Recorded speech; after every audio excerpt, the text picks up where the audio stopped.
tight. All right.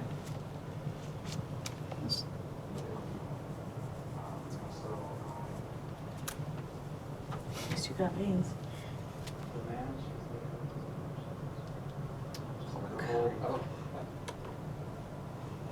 All right. Hold some pressure right there. Doing okay? Yeah, I'm okay. So what are these all for? You're going to have, all right, you hold pressure right here. Thank You're all set. You can have a seat back out in the waiting area. You can have a seat in the waiting area, and it Okay. shouldn't be long, just hold some pressure there. Okay.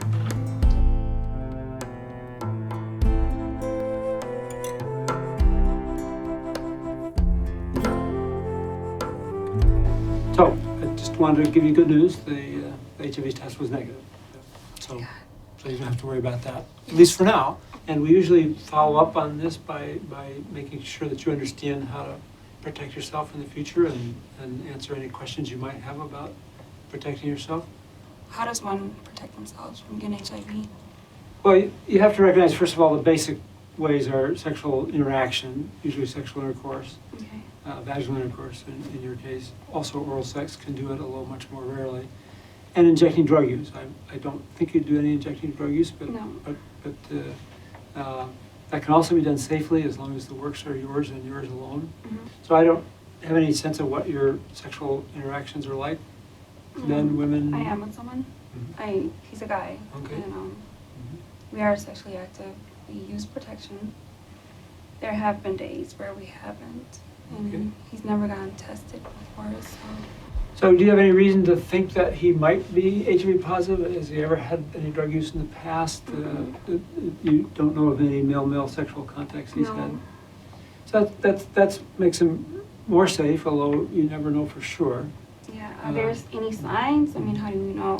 Well, that's the big problem here, because you can be completely normal appearing and be quite infectious for HIV.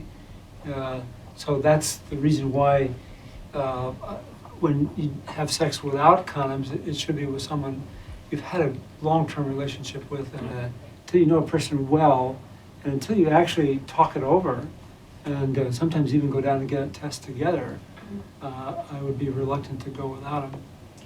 So again, if you ever want to come back with him, if you ever want to come back and ask questions, we're more than happy to do it. Okay, thank you. All right, Yeah. good. Good luck. Have a great life. You too. Thanks.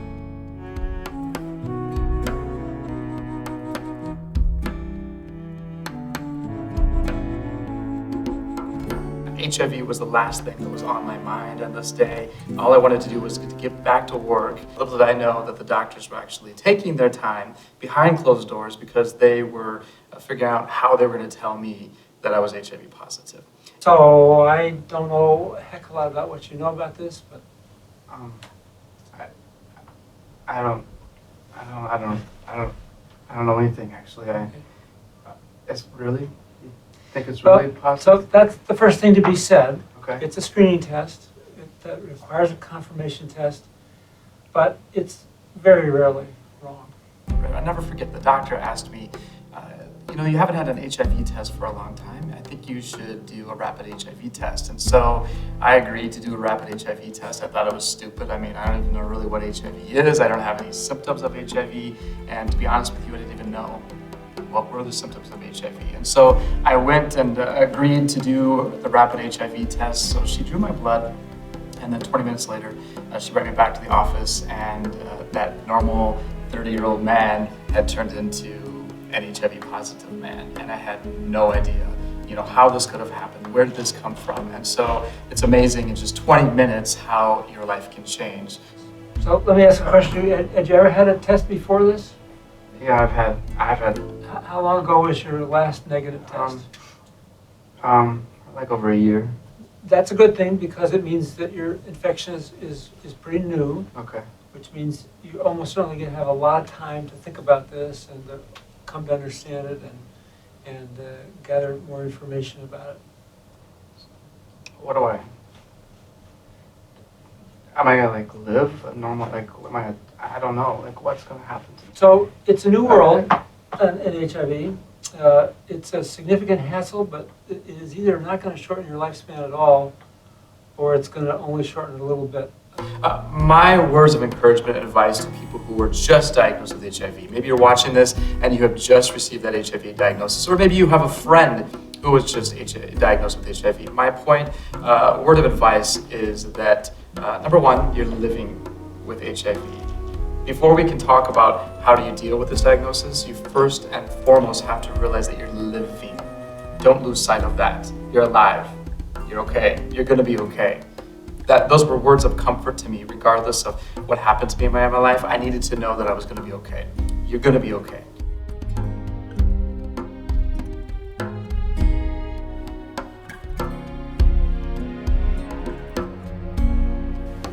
When you get a positive test, when we find out you're HIV, there are a couple tests which are really important. One of them is often called the CD4 count, or the T cell count, or the helper lymphocyte count. These are all names for the same test, but it's all the same thing. It's the cell that HIV attacks most vigorously, and it's kind of a command and control cell for the immune system, which is why when HIV got really advanced, people get all these weird infections.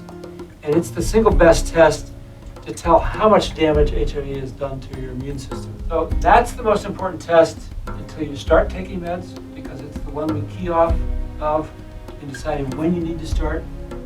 Once you start taking meds, we do this viral load, this HIV RNA, and it's essentially a measure of the amount of viruses in your bloodstream. So fundamentally, you want your CD4 count high and you want your HIV RNA low. The other test we do first on is a test to see if there's any resistance there before you take meds, so we know which ones to take. I really want to start treatment today. I need to. I'm mentally, I need to start treatment. Can I do that? Is that an option for me, or? So the first thing to say is that HIV moves very slowly. Okay. It is not, fast. Starting on treatment fast would be sometime in the next month or two. Okay. That would be unusually fast. And it's really better to find out where things are first. And Okay. we also want to do that resistance test Mhm. to make sure that when we pick the meds, we pick them right. We now have, for instance, 2 different medications that are 1 pill once a day.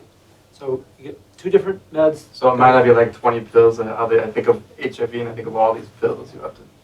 So that's the reason for hoping you don't have any resistance now, and for keeping your virus from getting resistant in the future. Okay. Because our first-line regimens, we have 2 first-line regimens that are just 1 pill once a day. Okay. And more importantly, they have much less side effects than they used to. Okay. So we almost always get somebody on a regimen What are that the side doesn't bother them and that controls the virus. So whether you are diagnosed with HIV or whether you're not diagnosed with HIV, there's power in knowing your status. There's power in that, living a life of freedom. And so if you think that you are maybe infected, go and get that test, because it's treatable. And it's treatable now while you're healthy, more ably treatable than if you get sick and decide to ignore it and put your head in the sand. Don't bury your head in the sand. Go and get the test, know your status, and move on. Remember that HIV is 100% preventable. You don't have to get it. So make sure that you are protecting yourself. You're using precautionary measures to make sure that you remain HIV-free. Because nobody in this world has to get HIV. Maybe you're watching this and you have just received that HIV diagnosis, or maybe you have a friend who was just diagnosed with HIV. My word of advice is that, number one, you're living with HIV. Second of all, you have to succumb to the fact that you're living with HIV, and you need to be your biggest advocate in your healthcare. You need to align yourself with an infectious disease doctor, a doctor who cares about you and cares about your health needs. You need to ask the questions. If you don't know what the questions to ask, just start asking something. How do I treat HIV? What am I going to do? What medication am I going to be on? Am I going to be on medication? Ask questions, and there is no dumb question. Take control of this disease. Don't let it get the best of you, and surround yourself with people who really care about you.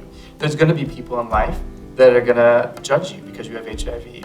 It's a fact. It's the reality.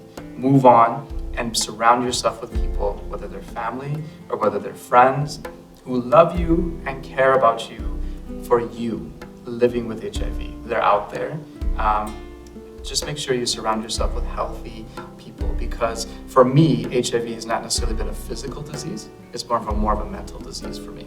I've struggled with those people who have left me, my family who have silenced me. And I've realized that everything I've gone through up to the point I was diagnosed with HIV, and that diagnosis, that day I was diagnosed, that D-Day, wasn't really for me per se. It was for me to get my attention, to say, you're worthy, you have a purpose in life, but it was also for me to give back, to be a voice to the nearly 38 million people living with HIV worldwide.